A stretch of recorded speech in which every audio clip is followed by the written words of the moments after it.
জিমে যাওয়ার সময় নেই, কোনো সমস্যা নেই। আচ্ছা, জিমে যেতেই হবে সুস্থ থাকার জন্য, এটা কোনো ব্যাপার নেই। জিমে না গিয়েও আপনি সুস্থ থাকতে পারবেন। আপনার রুটিনে আপনি 30 মিনিট ধার্য করবেন আপনার নিজের জন্য, আর এই 30 মিনিট আপনি সঠিকভাবে হাঁটুন, যেখান থেকে আপনার শরীরে অনেক উপকার দেবে। চলুন আজকে আমরা জানব হাঁটার উপকারিতা। নমস্কার, আমি শিবু দাস। আমার ইউটিউব চ্যানেলে আপনাদের সকলকে স্বাগত। চলুন আমি আজকে জেনে নিই, আপনাদেরকে জানাতে সাহায্য করি যে যদি আমরা প্রত্যেক দিন আমাদের ব্যস্ততার জীবনেও 30 মিনিট সঠিকভাবে হাঁটতে পারি দিনে, তাহলে আমার শরীর আমাকে কি উপকার দিতে পারে। প্রথম উপকার, আমার শরীরকে সঠিকভাবে সক্রিয় রাখবে, অর্থাৎ অ্যাক্টিভ রাখবে। আমার সঠিকভাবে বডি ফুরফুরে মেজাজে থাকবে, ফুরফুরে বডি ল্যাঙ্গুয়েজ বলে দেবে যে আমি কতটা অ্যাক্টিভ আছি। 2 নম্বর হচ্ছে আমার মন ভালো থাকবে, অর্থাৎ মানসিক স্বাস্থ্য ভালো থাকবে। সকালবেলা যদি আপনি বেশি ভালো হয়, সকালবেলা যদি আপনি হাঁটেন, তাহলে আপনার মনটা আলাদা পজিটিভভাবে শুরু করবেন, আর আপনার সারাদিন ভালো পজিটিভ কাটবে। মানসিক স্বাস্থ্যের উন্নতি হবে। আজকের দিনে বেশিরভাগ মানুষ মানসিক রোগীতে পরিণত হচ্ছে। 3 নম্বর হচ্ছে আপনার হার্ট ব্লাড সার্কুলেশন সঠিকভাবে করতে পারবে, তাতে আপনার শরীরের সমস্যা বেশিরভাগটাই সমস্যা মিটে যাবে। কারণ হার্ট যদি ব্লাড পাম্প সঠিক করতে পারে, তাহলে আপনার শরীরের সমস্যা কম হবে, থাকবে না। 4 নম্বর হচ্ছে ওজন নিয়ন্ত্রণ। আমরা প্রায় খাবার খাই আর ক্যালোরি আমাদের শরীরে জমা হয়, কিন্তু আমি যদি ক্যালোরিকে বার না করতে পারি, তাহলে আমার শরীরে অতিরিক্ত ক্যালোরির জন্য ওজন বেড়ে যেতে পারে। তাহলে আপনার এই হাঁটা আপনার ওজনকে নিয়ন্ত্রণ করতে পারে। 5 নম্বর, আপনার পেশি এবং হাড়ের উন্নতি। মাংসপেশি, মাসল এবং হাড়ের স্বাস্থ্য সঠিক রাখার জন্য হাঁটা আপনাকে উপকার দিতে পারে। 6 নম্বর, ভালো ঘুম।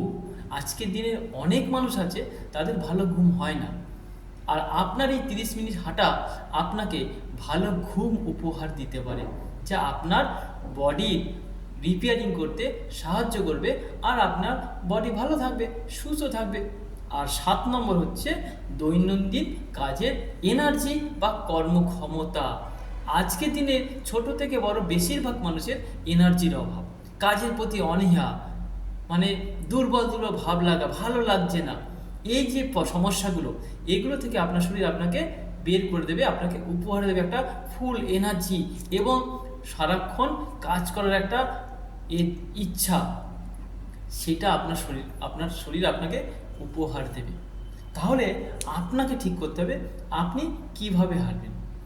যাদের হাঁটা অভ্যাস নেই, যারা হাঁটেন না, বা যারা সঠিকভাবে হাঁটেন না, অনেকেই হাঁটেন তারা সঠিকভাবে হাঁটেন না, আবার যারা হাঁটেনই না, তাদের ক্ষেত্রে 30 মিনিট একবারে করতে যাবেন না, পারবেন না। তাহলে প্রথমে আপনাকে 10 মিনিট দিয়ে অভ্যাস করুন, এবং সেটা সঠিকভাবে দ্রুত হাঁটা। কিছুদিন, 2 দিন 3 দিন পর আপনি 15 মিনিট করুন, তারপর আবার সেটাকে 20 মিনিট নিয়ে যান, তারপর সেটাকে 30 মিনিট যান। এইবার ধাপে ধাপে যদি আপনি করেন, তাহলে আপনার মাইন্ড সেট আপও সঠিক হয়ে যাবে, আর একদিন আপনি 7 দিন 10 দিন পর থেকে আপনি 30 মিনিট সঠিকভাবে হাঁটতেও পারবেন। তাহলে আপনার সমস্যাও হবে না একবারে 30 মিনিট হাঁটার থেকে। সতর্ক আপনাকে থাকতে হবে একটা মিনিট, যে যদি আপনি দ্রুত হাঁটতে গিয়ে আপনার কখনো দেখা যায় মাথা ঘুরছে, বুকে ব্যথা হচ্ছে, প্রচণ্ড ক্লান্তি বোধ করছেন, বিভিন্ন শ্বাসকষ্ট হচ্ছে বা বিভিন্ন সমস্যা হচ্ছে, তাহলে আপনাকে হাঁটাটা বন্ধ রাখতে হবে। বুঝতে হবে শরীরে কোনো সমস্যা তৈরি হচ্ছে, তাহলে আপনার সমস্যা আরও বাড়তে পারে। তাই আপনাকে সে সময় সাবধানে হাঁটাটাকে বন্ধ রাখতে হবে। চ্যালেঞ্জ আপনার কাছে একটাই, আমরা বেশিরভাগ মানুষই ঘাবড়ে যাই প্রথমে, এত 30 মিনিট, 10 মিনিট সময় নেই, 5 মিনিট সময় নেই। তাহলে প্রথমে বড় টার্গেটটাকে ছোট টার্গেটে ভেঙে নিন। অল্প অল্প করে যদি আপনি হাঁটা অভ্যাস করেন, তাহলে আপনার মাইন্ড সেট আপ সঠিক থাকবে। মাইন্ড যদি সেট আপতে একটু একটু করে বাড়াতে পারেন, তাহলে কী হবে, আজকে 10 মিনিটটা 7 দিন পর 30 মিনিটে হয়ে যাবে, আর আপনার অভ্যাসে পরিণত হয়ে যাবে। তাই আপনার কাছে চ্যালেঞ্জ, বড় করে ভাবার দরকার নেই, বড় করে শুরু করারও দরকার নেই, ছোট ছোট করে শুরু করুন আর ধাপে ধাপে সেটাকে আপনার টার্গেটে লক্ষ্যে পৌঁছে যান, তাহলে আপনার ক্ষেত্রে আপনি সফল হবেন। তাই একটা কথা মনে রাখবেন যে আপনাকে টার্গেটে পূরণ করতে গেলে ছোট ছোট পদক্ষেপ নিতে হবে। আর এটার সবথেকে একটা বড় গুণ হচ্ছে বডিকে একটা টাইমিংয়ের মধ্যে রাখুন। যেমন খাবারের একটা নির্দিষ্ট যেমন টাইম থাকে, সঠিক টাইমে খাবার খেলে বডি যেমন ভালো কাজ করে, তেমনি এই হাঁটাটাও যদি প্রতিদিন আপনি একই সময় করেন তাহলে আপনার মাইন্ড সেট আপটা ভালো হবে, আপনার বডি আপনার পক্ষে ভালো কাজ করবে।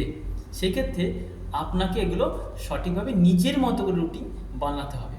শেষে একটা কথাই বলবো, হাঁটার জন্য আমরা অনেকে ভাবি একটা মেশিন কিনে নেবো, বাড়িতে বসে মেশিন, দামি সরঞ্জাম কিনবো, কোনো একটা ভালো জায়গা দরকার, কিচ্ছু দরকার নেই। আপনি রাস্তায় হাঁটতে পারেন, মাঠে হাঁটতে পারেন, যে কোনো জায়গায় আপনার হাঁটা নিয়ে কথা।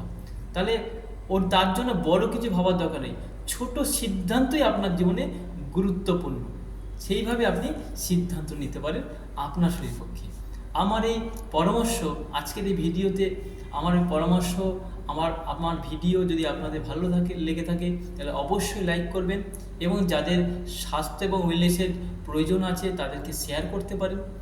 এবং অবশ্যই যদি আপনি আমার কাছ থেকে আরও বেশি বেশি করে ভিডিও পেতে চান স্বাস্থ্যগতভাবে, ওয়েলনেসগতভাবে, তাহলে আমার চ্যানেলটি সাবস্ক্রাইব করবেন আর পাশে থাকা বেল আইকনটি ক্লিক করে অল নোটিফিকেশনে ক্লিক করে রাখুন।